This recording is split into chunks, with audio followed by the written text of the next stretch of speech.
You got into the safety business because you wanted to protect people, but somewhere along the way, the job started controlling your time, your schedule, your priorities, even your income potential. What if the expertise you've built over the years in the field can give you something more? More freedom, more control, more ownership of your future.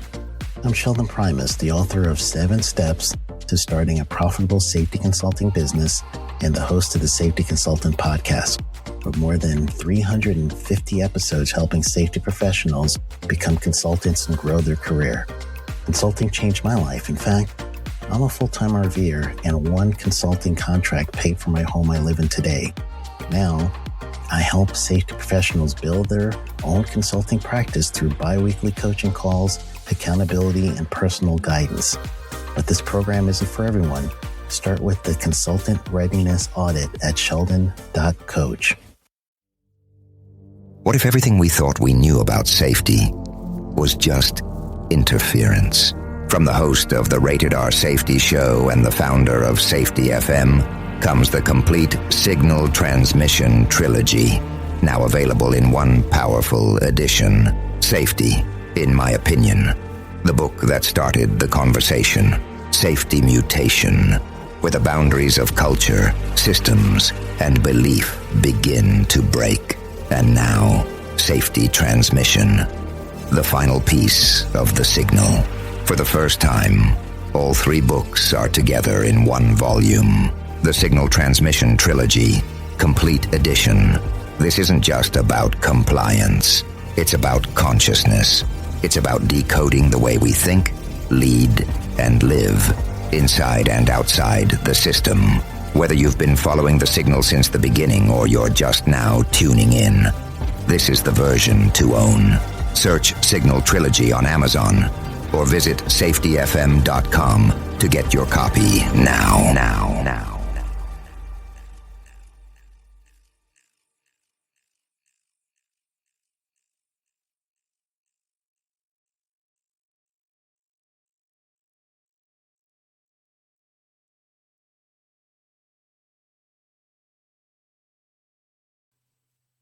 And from the border of liberty and prosperity and the highway to the north, this is our little disclaimer here before we start.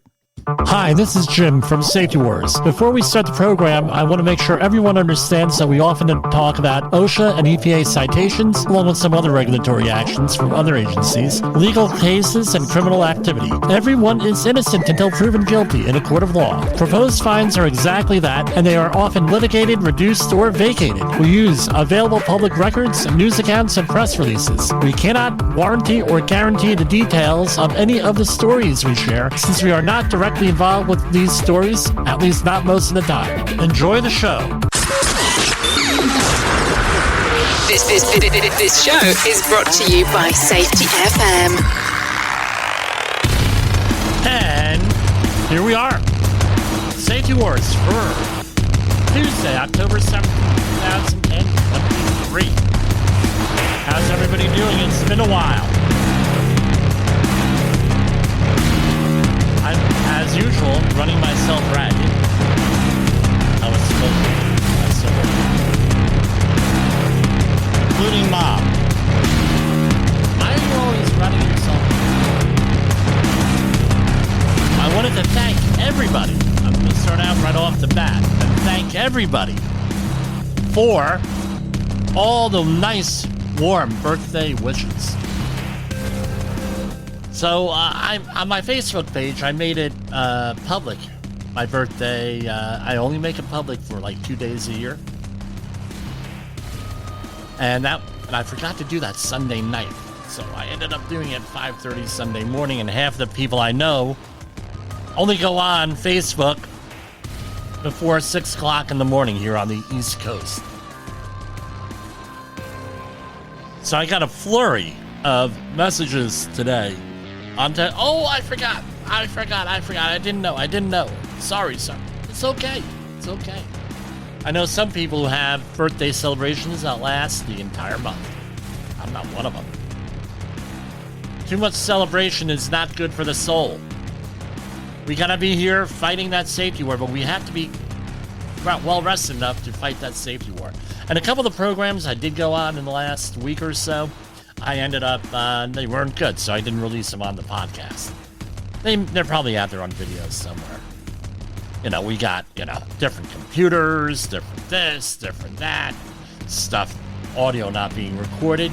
It's been a nightmare. I'll probably release some of that as a best of show in the very near future. Now, a lot of developments here. On our September 27th, 2023 program, I did something a little bit different. By the way, you like the new Safety Wars stuff here? Safety Wars gear, right? Was a big hit at the Conklin conference. Anyway, if you were listening on the 27th, I parted from the normal thing, and we're going to be talking about it more and more because I have specific experience in working in presidential campaigns, national level campaigns for people that you've heard of. All right. Now the official candidates, not one of these faux candidate things, or they're not on the ballot, that sort of thing. And I shared all my experience. How do you get on the ballot and everything else? Now, lo and behold, a broadcast network. I'm flipping through the stations yesterday. I'm doing my thing, on AM radio, and I come across Roger Stone, who I have worked with before. When was it? 2000 on the Bob Franks campaign. Rest in peace, Bob. A wonderful guy. He was running for Senate, I believe, and Roger Stone was in there. Also, as a consultant, I was there as a volunteer, one of my early political campaigns. And wouldn't you know it, he was discussing the same thing that I talked about on September 27th of this year. And that is how you get on the ballot, and how Robert F. Kennedy, who I have a call in to, was going to a third party or going independent, or might have been green, something else, whatever his situation is. And he was talking about ballot access and how it takes time to have be on the ballot. No, you need enough time to collect signatures. He had a little bit of a different take than I did, but it was basically the same take on that. Two different people, 2 points of view, and he works on obviously a much higher level than I ever did. His candidates actually won. So, but what's my point? Here on the Safety FM network, we, between Jay Allen and I on the live shows, we are ahead of a lot of the other stories out there. Where did you first hear about the fake COVID cards being issued by the state of Tennessee? They would issue you a blank card. Where did you hear that? First time you heard it was here on this show, on the podcast, and also on the Rated R Safety Show. A lot of the press releases we have, guess what? We read them out, they make it to the newspapers. Sometimes, like the one we're going to talk about tonight, did not, I found it out from the New York Times last week, and the Department of Labor just issued a press release yesterday when I was going to be here on my birthday. My wife took me out to a wonderful restaurant with the kids and everything else. You can check out my Facebook page. I gave them a little bit of a plug. And they, so those are two, and we get to stories a lot way before a lot of people. So share this with your friends, your families, your coworkers, and maybe you'll be ahead of the ball just a little bit by a couple of hours on this. And that's the advantage of having a nighttime show. And I know I'm broadcasting early because I am coaching baseball tonight, or at least supporting the person who's coaching baseball. Our regular coach, we'll just say he won't be there tonight, and we'll leave it at that. Anyway, what's going on here? So if you saw on this introduction here, I know on the podcast you didn't do that on the audio portion. Back in 2020, I believe it was. Hold on one second.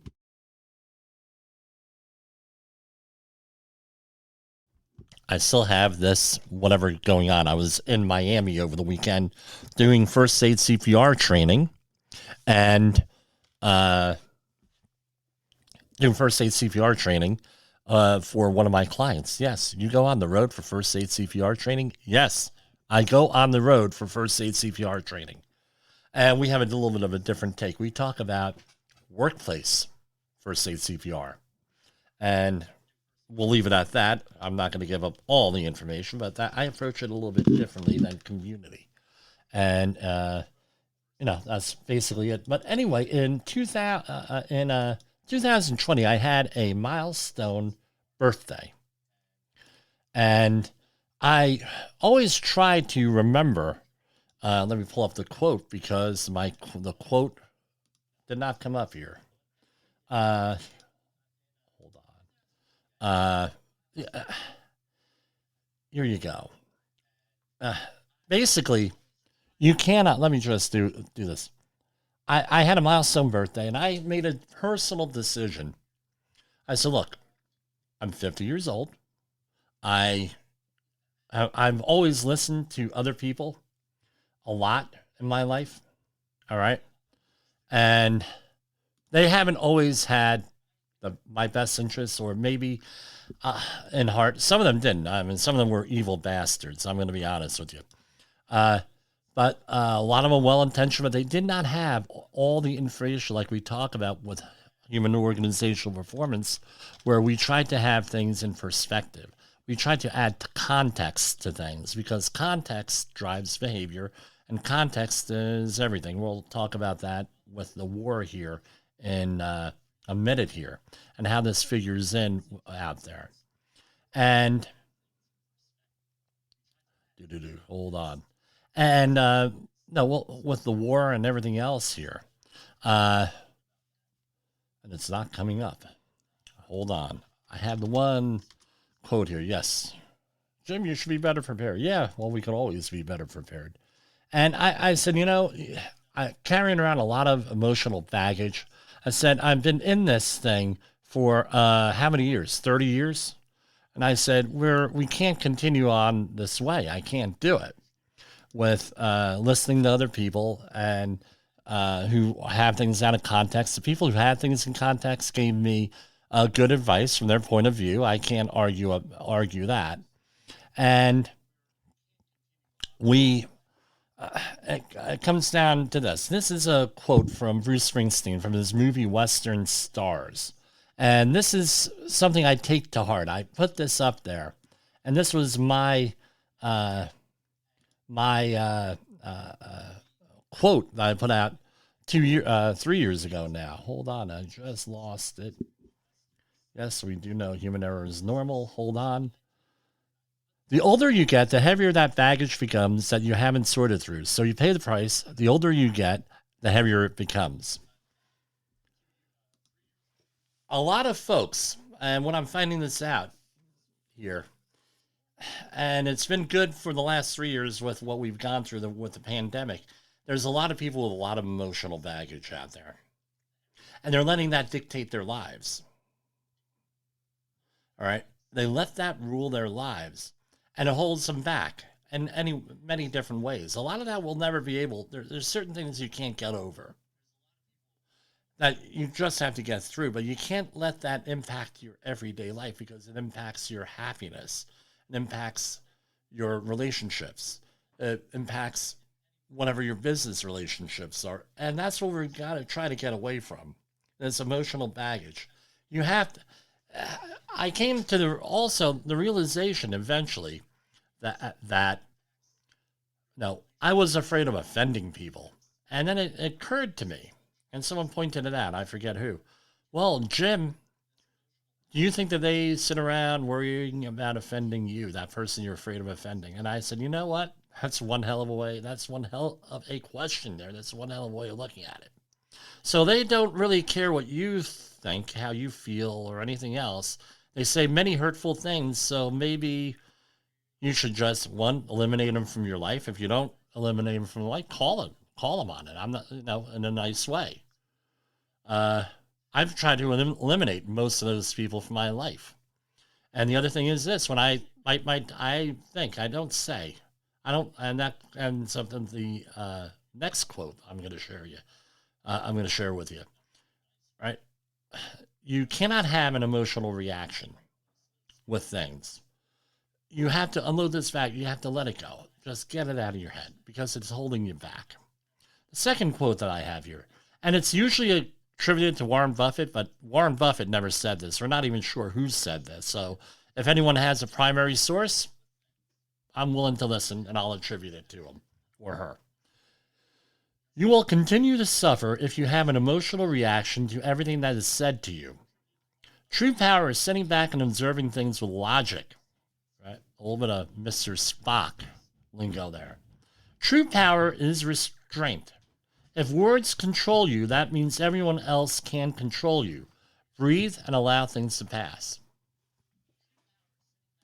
I'll add to this. Anything that's said or done to you or any situation you have.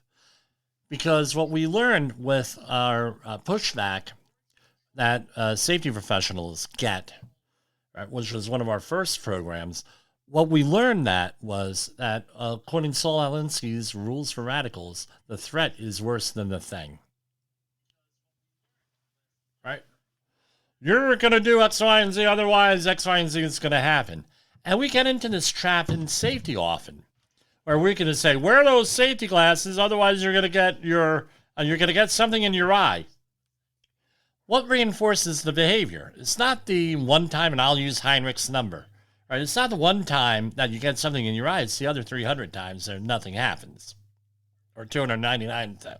That's what reinforces the behavior.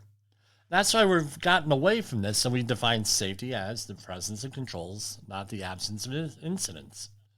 Because if you define it as the absence of incidents, you get something happening, and then all of a sudden, we're an unsafe company. You're a bad person. Shame on you. Shame. No.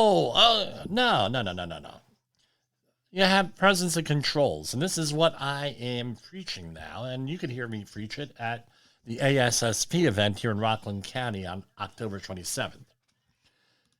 So you have to, it's disarming, it's liberating, not to be able to, not to react the way that people want you to react. And if you really want to piss people off, and I tell you what, you got to be prepared for this.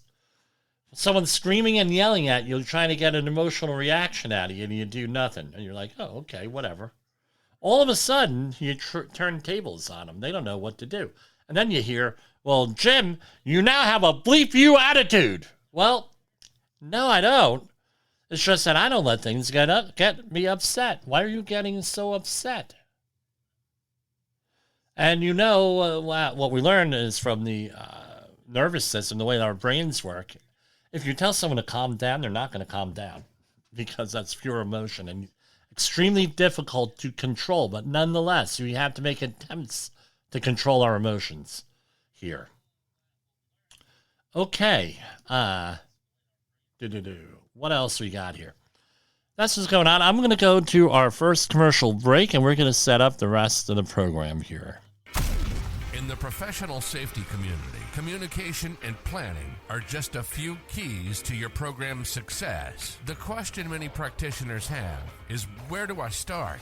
Dr. Jay Allen, the creator of the Safety FM platform and host of the Rated R Safety Show, has built a global foundation to help you along the way. Go to safetyfm.com and listen to some of the industry's best and most involved professionals, including Blaine Hoffman with the Safety Pro, Sam Goodman with the Hop Nerd, Sheldon Primus with the Safety Consultant, Jim Pozell with Safety Wars, Emily Elrod with Unapologetically Bold, and many others. As individuals, we can do great things, but as a team, we become amazing. Dial into safetyfm.com today and surround yourself with a powerful force of knowledge and support.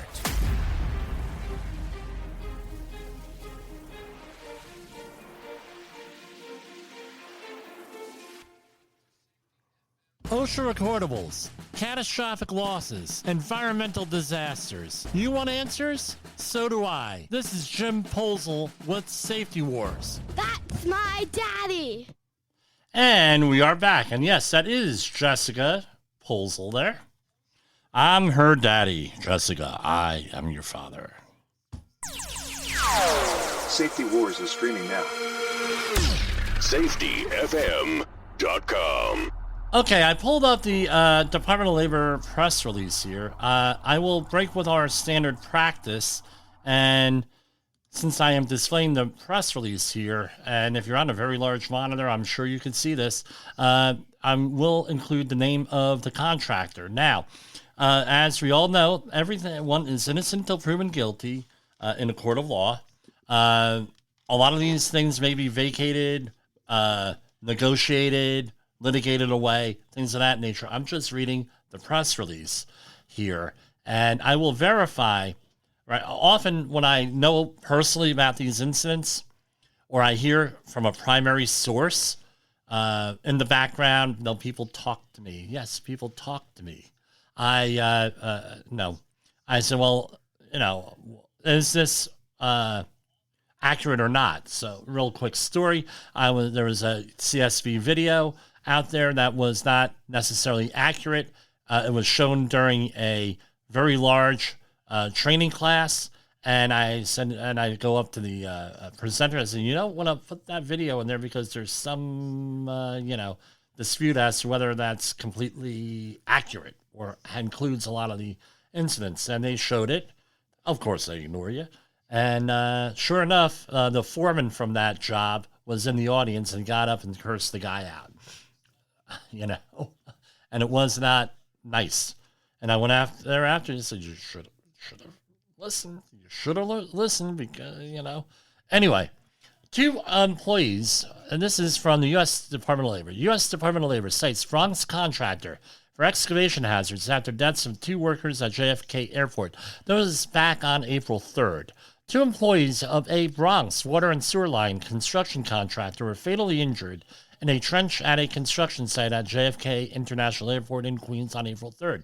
These fatalities could have been prevented if their employer had ensured their proper safeguards, a federal investigation found. The 2 employees were attempting to remove soil from below a slab of concrete located within a trench when the slab broke apart and collapsed, fatally crushing both workers. U.S. Department of Labor OSHA inspectors found that Triumph Construction failed to, and we'll go through the citations, so it's 59,153. The information that I have from the field indicates that this is correct. Here, this is exactly what happened. I did not mention it at the time because I wanted to make sure the investigation was over with, because we do have people in the Port Authority of New York, New Jersey who listen to this show. I know because I present things, and then 2 or 3 days later, I get a copy of an email from them. It's from someone internally discussing some of the stuff we talk about here. Working in excavations is inherently dangerous. This is a quote. Demolition of existing structures must be carefully planned, ensuring systems must be built according to their design. Employers are obligated to make a good faith effort to recognize, evaluate, and control workplace hazards throughout the course of the work and as conditions change, which this company did not do, said Kevin Sullivan, OSHA's Long Island and Queens area director. Diligent oversight and management of changing worksite conditions could have helped prevent this tragedy from happening.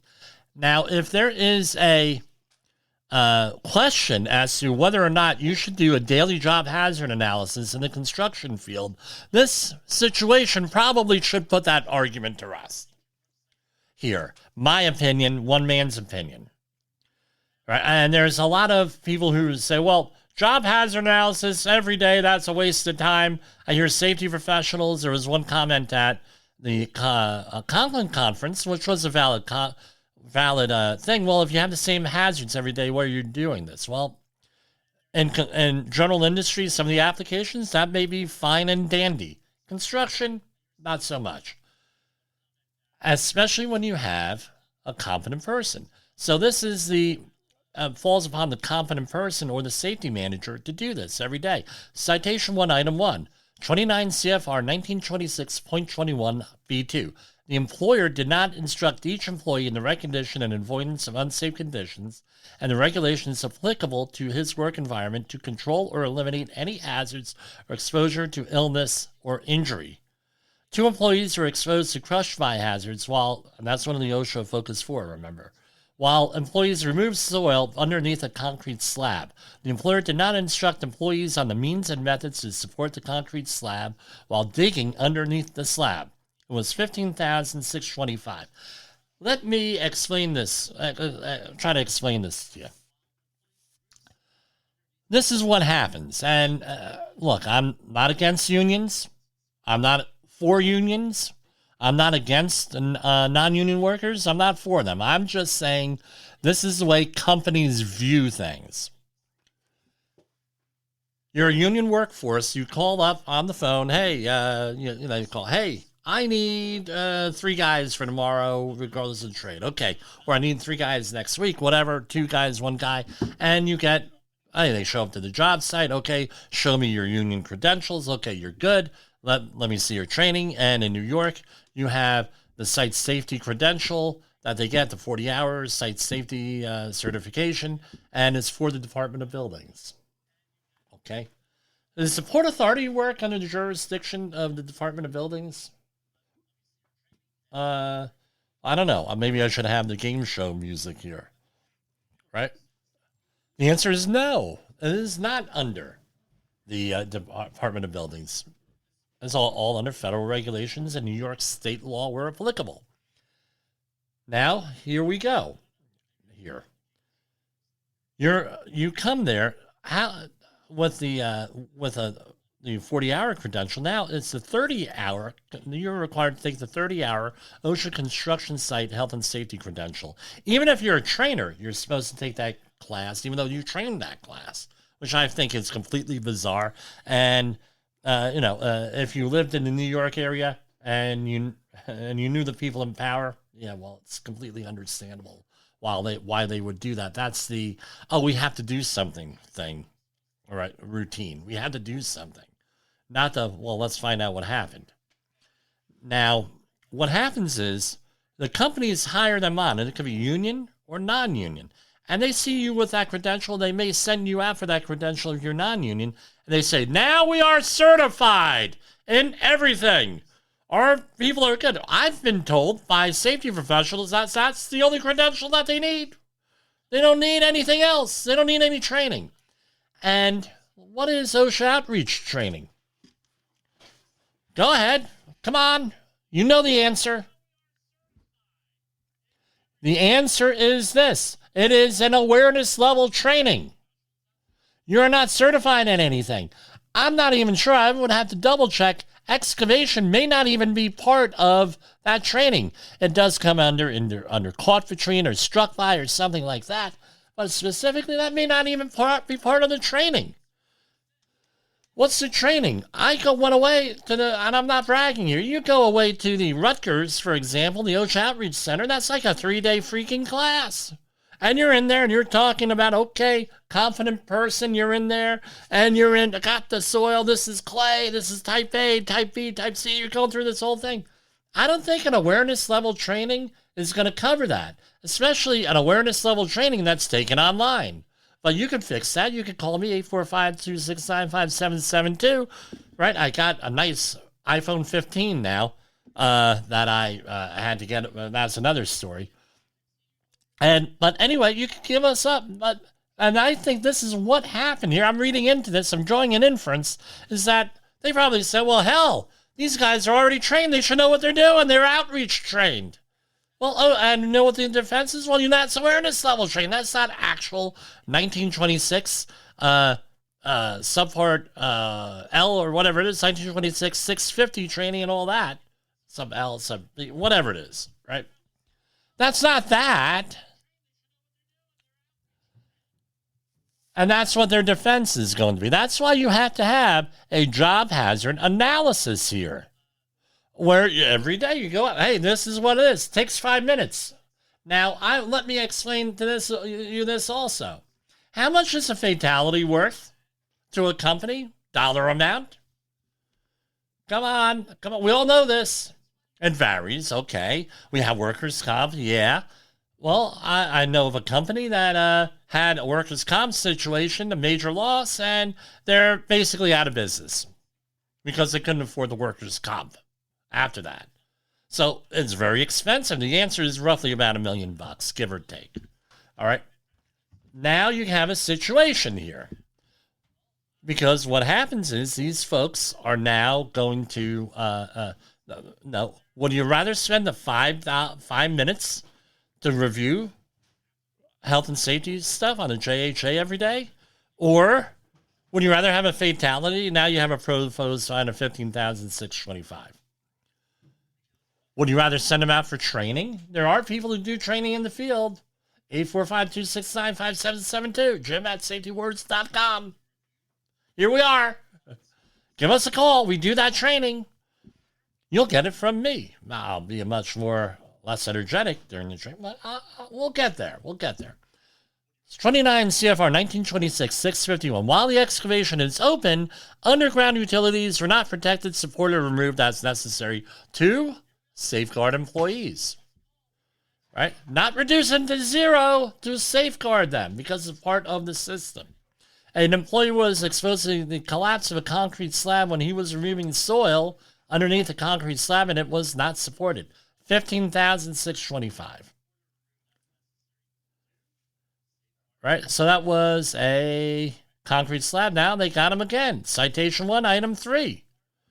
While excavation is open, underground installations are not protected, supported, or removed as necessary to safeguard employees.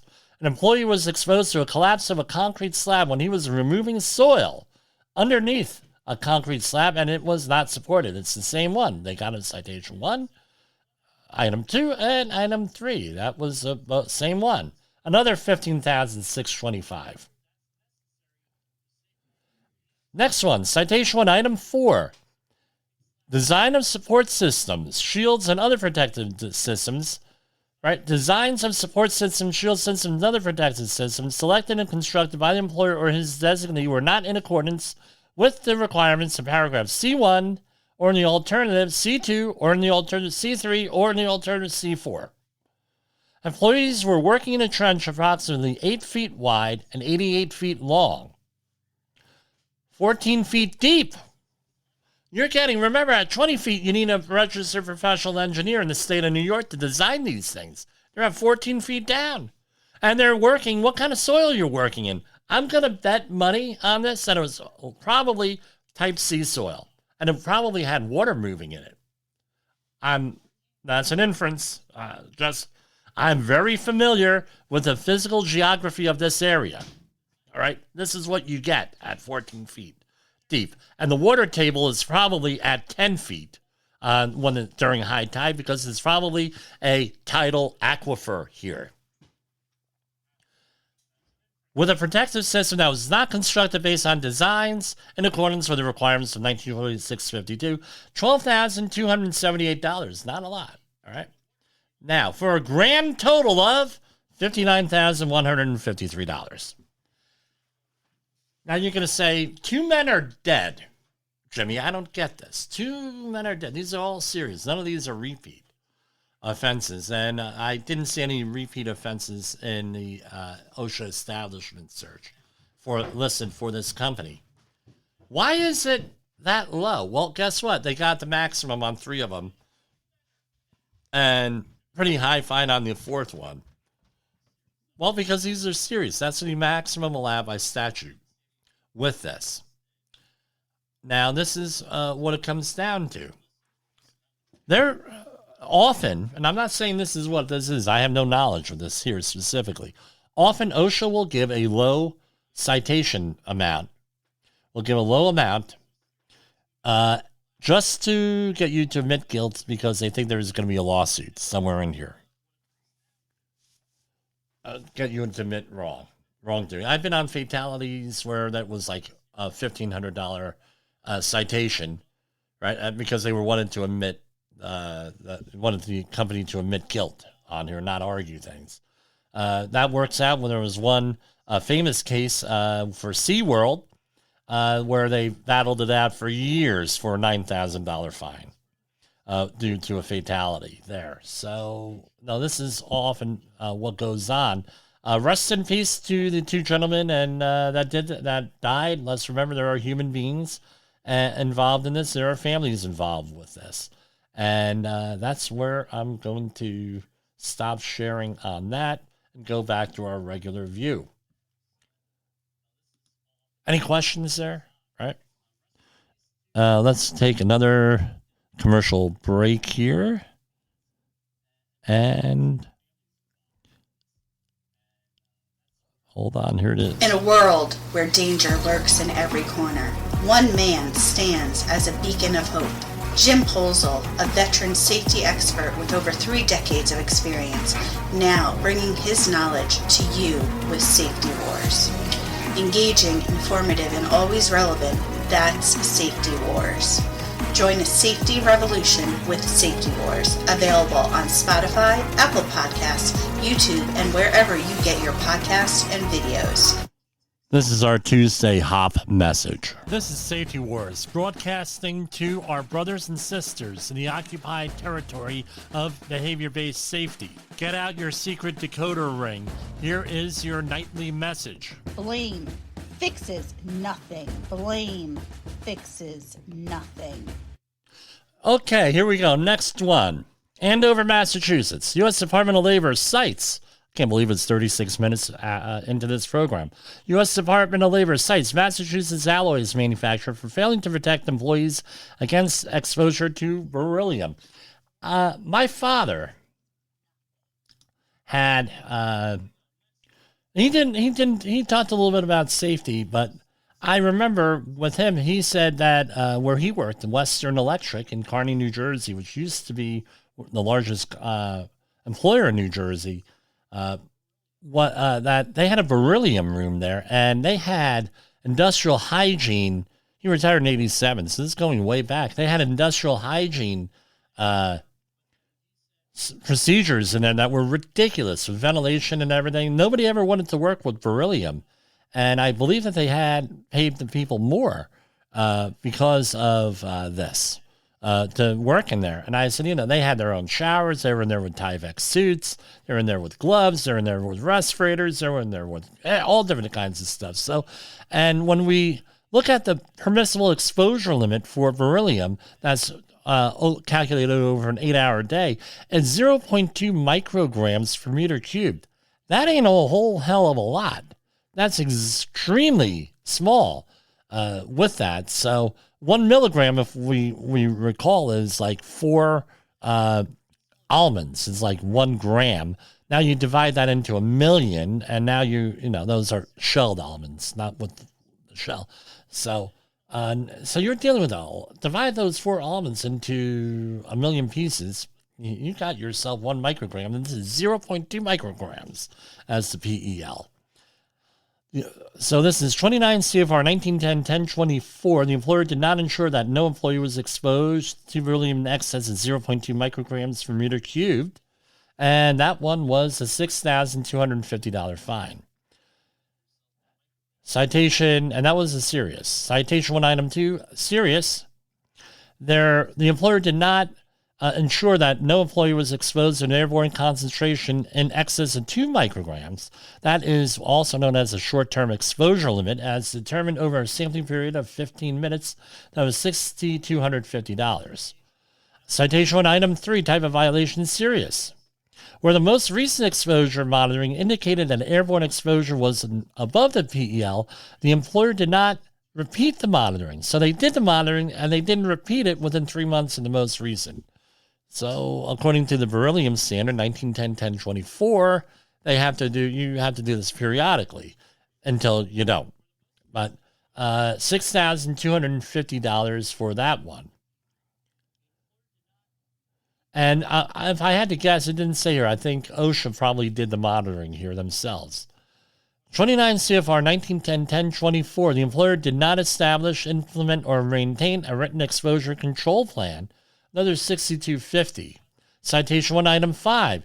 The employer did not use engineering and or work practice controls to the extent that such controls were feasible to reduce and or maintain employee airborne exposure to or below the PEL and STEL. Another $6,250. Citation 1, item 6. Type of violation, serious. The employer did not ensure each employee stored and kept beryllium-contaminated PPE and equipment separate from street clothing. All right, $6,250. No uniform. program there. Citation 1, item 7, the employer did not ensure that all reusable PPE and equipment required by the standard was clean and laundered. That was another $62.50. And citation 1, item 8, the employer did not provide employees to use PPE or equipment under H1.2 of the standard with a designated change room in accordance with the standard. And I'm going to read the explanation. On or about 6/8/2023, employees required to change into PPE such as coveralls were not provided an adequate change room. $62.50. I see them beating that one, right? The employer did not maintain all surfaces in citation 1, item 9, did not maintain all surfaces and beryllium work areas and regulated areas as free as practical of beryllium. $62.50. Citation 1, item 10, materials designated for disposal that contain or were contaminated with beryllium were not disposed of in sealed impermeable enclosures such as bags or containers. $62.50. I see a running theme here. Citation 1, item 11, typhus violation serious. The employer did not provide a medical examination at least every 2 years to the employee who continued to meet the criteria of the standard in the grinding room. $62.50. How much does physical go for? $500. Citation 2. There's more. No signs other than serious. $501. And that was signed by Sarah Carl for a grand total of $69,251. Okay. A little commentary here. On the previous story, you had 2 fatalities, fined for $59,000. They found only 4 things wrong. I could almost guarantee that there were more things wrong. Here we have someone who didn't die. This sounds more like an employee referral or maybe a workers' comp issue on the outside. They found 10, 11, 12 things here for $69,251. It was a smaller business. I get that. Do you see why people get pissed off over this? Really? Do you see where people get a little bit pissed off? Fatality, $59,000. And I'm sure that they'll put in the scaffold law in there. That the scaffold law goes in there in New York. I would have to double check that. It's going to be, they're getting, bring your checkbook. You're going to court, bring your checkbook. All right. And here we have $70,000. Nobody got, I don't know if the gentleman got injured. I'm assuming a gentleman here got injured, but $69,000. You can't see where people are getting a little bit upset with the way these things run here. And I don't know if that's even an effective defense in front of the Department of Labor, where, hey, you're issuing egregious fines here with this. Okay. And we are at 43 minutes. I'm going to hold off on these other things because I'm you know what? I'll save it for tomorrow, the other things here, because I'll lead off at the top of the hour. 3 federal workplace safety and health investigations that followed the April 2023 death of a worker at a Tulsa manufacturing facility found the company exposed employees to struck by hazards and identified 36. I went through this on one of the programs I'm not releasing here. 36. So what are we looking at? Right? What's the grand total here? The press release does not have a grand total. So we're going to, here it is. $275,890 in penalties. That was over 3 inspections. Again, right? This is from a fatality where a worker died during a pressure testing of a heat exchanger. With pressure at 2,600 psi, one of the exchanger's plugs blew off and struck the employee. OSHA determined the company violated the general duty clause for not keeping its employees safe. Further inspections at the facility identified 25 serious safety violations related to the following hazards. Failure to keep exits free of obstructions, allowing a barrel of flammable chemical to not be grounded or bonded, failing to have an energy control program or service or provide related training, allowing the use of powered industrial trucks, those are usually forklifts, slings and lifting devices that were not safe in safe operating condition, failing to install required machine guards, not ensuring electrical equipment was maintained properly, failing to provide flame-proof shields or screens and protective eyewears to welders and their assistants. There are 2 other violations here, inspections here, right? Employee continuing, no hearing conservation, right? Establish and maintain an audiometrics testing program. Remember, general industry, you have to have a whole testing program. Make sure the facility's paint spray booth met all OSHA requirements. Keep the space around the spray booth clear.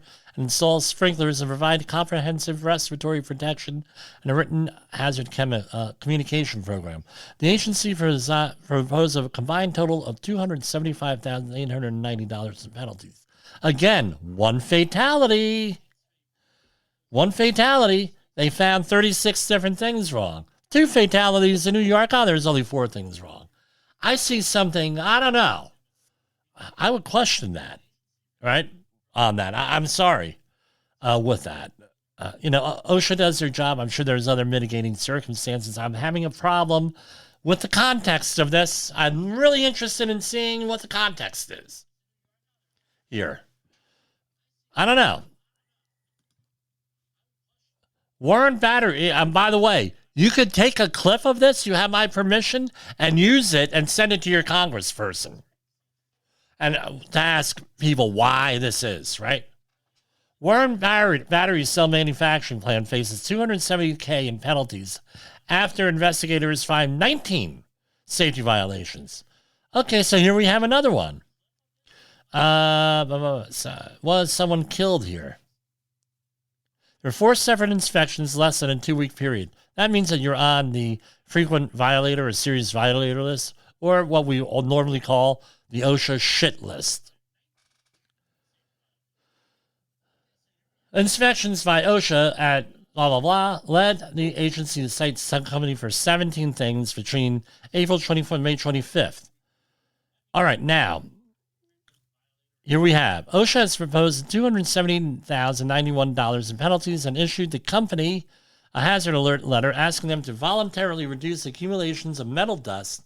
Now, let's face it, metal dust, I don't know what kind of metal they're using here, but metal dust, extremely flammable. Not only do you have a respiratory hazard, but you likely have an explosion hazard here from metal dust, depending on what it is. All right. Remember, I had a father and brother worked in machine shops. I heard about this stuff. So here we have nobody died or anything like that. And for whatever reason they got on their list here, hold on. Additionally, they had on June 27th after this, there was a fire in 3 inquiries, including a report that the company exposed workers to airborne chemicals in a certain area. And after a pressure gauge failed on August 20th. So we're probably going to hear more about this. Since this facility began production in August 2022, OSHA has cited the plan 11 times. So there were repeat violations here. Now that understands that. But again, nobody died. 270,091. But there were subsequent injuries probably related to them not doing something here. So I'm not seeing a link to the report on here. But I mean, I tell you what, maybe Congress could get its crap together and get a Speaker of the House. Maybe they could advise some of this. This is probably an easy one to get past both houses of Congress and signed by the president to address these things. I don't know. Maybe it's me. We're at 49 minutes here.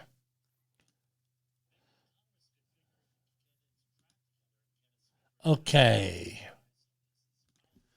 Let's talk about this with the war news here. I don't know if I should have a couple of programs on preparing for nuclear war because I tell you what, this stuff is escalating here in Israel.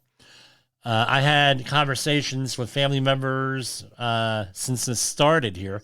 As everyone knows, we're a mixed family. We have some Jewish members of my family, some and Christian members of the family. Majority Christian, but we have family members and I live in a Jewish community here, predominantly Jewish. And one of the things that comes out is, well, Jim, what are you going to say about this on the air? And I said, you know what?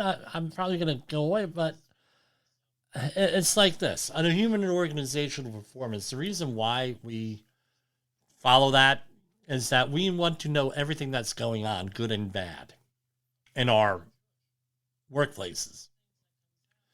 Now, here we have a situation where we have rampant anti-Semitism in some institutions of our society.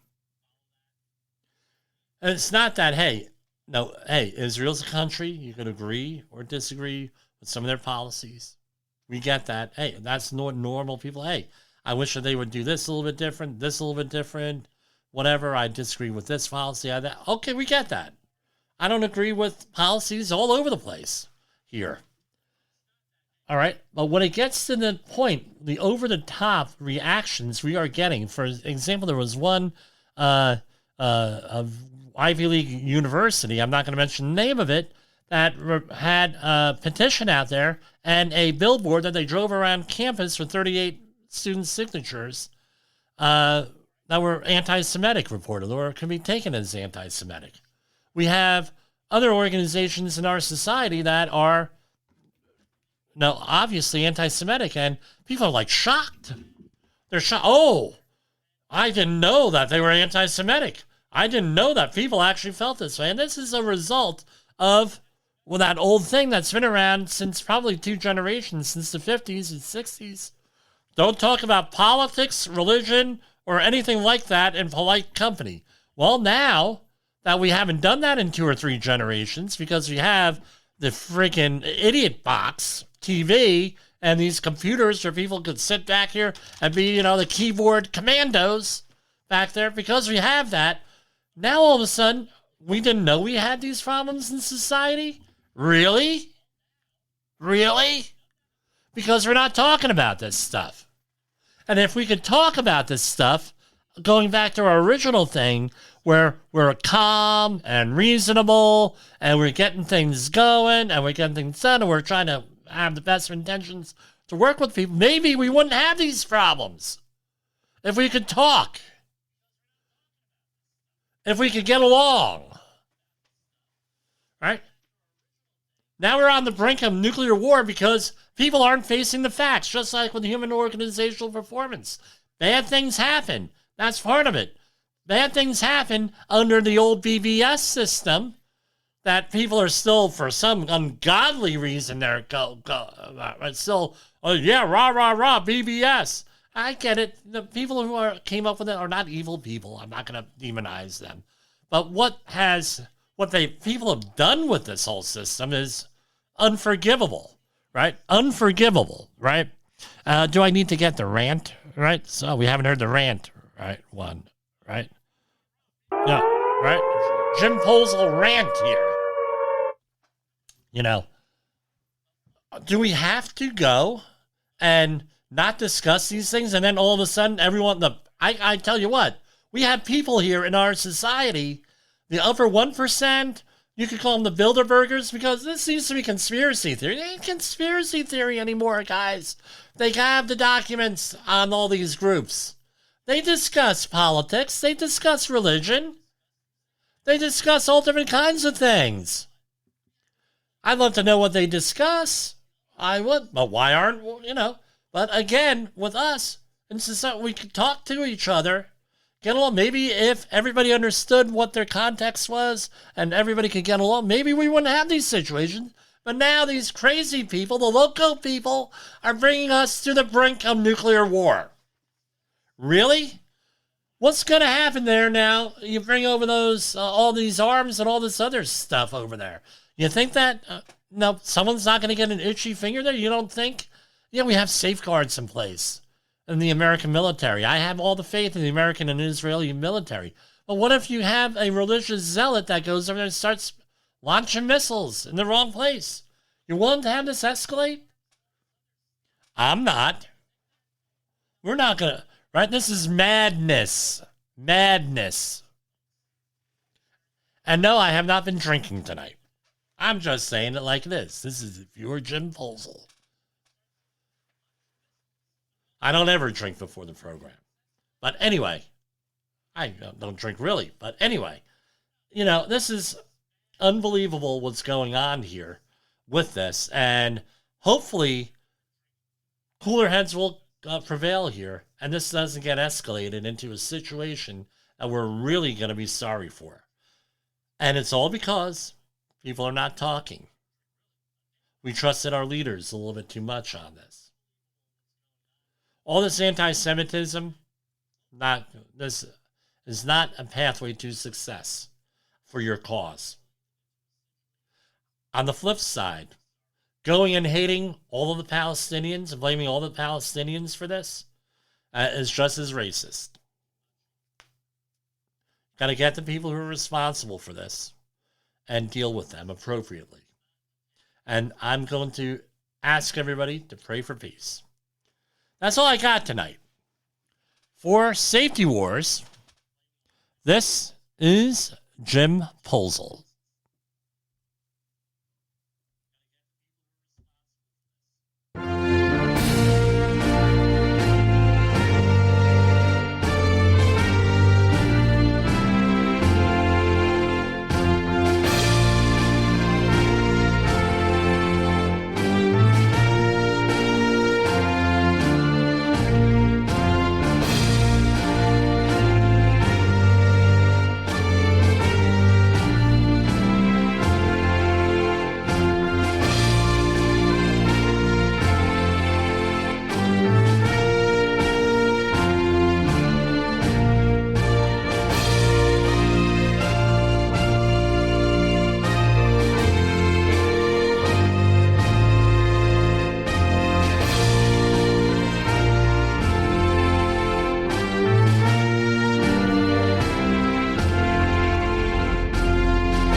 You got into the safety business because you wanted to protect people, but somewhere along the way, the job started controlling your time, your schedule, your priorities, even your income potential. What if the expertise you've built over the years in the field can give you something more? More freedom, more control, more ownership of your future. I'm Sheldon Primus, the author of 7 Steps to Starting a Profitable Safety Consulting Business and the host of the Safety Consultant Podcast, with more than 350 episodes helping safety professionals become consultants and grow their career. Consulting changed my life. In fact, I'm a full-time RVer, and one consulting contract paid for my home I live in today. Now, I help safety professionals build their own consulting practice through bi-weekly coaching calls, accountability, and personal guidance. But this program isn't for everyone. Start with the Consultant Readiness Audit at sheldon.coach. What if everything we thought we knew about safety was just interference? From the host of the Rated R Safety Show and the founder of Safety FM comes the complete signal transmission trilogy, now available in one powerful edition. Safety, in my opinion, the book that started the conversation. Safety Mutation, where the boundaries of culture, systems, and belief begin to break. And now, Safety Transmission, the final piece of the signal. For the first time, all three books are together in one volume. The Signal Transmission Trilogy, Complete Edition. This isn't just about compliance. It's about consciousness. It's about decoding the way we think, lead, and live, inside and outside the system. Whether you've been following the signal since the beginning or you're just now tuning in, this is the version to own. Search Signal Trilogy on Amazon or visit safetyfm.com to get your copy now.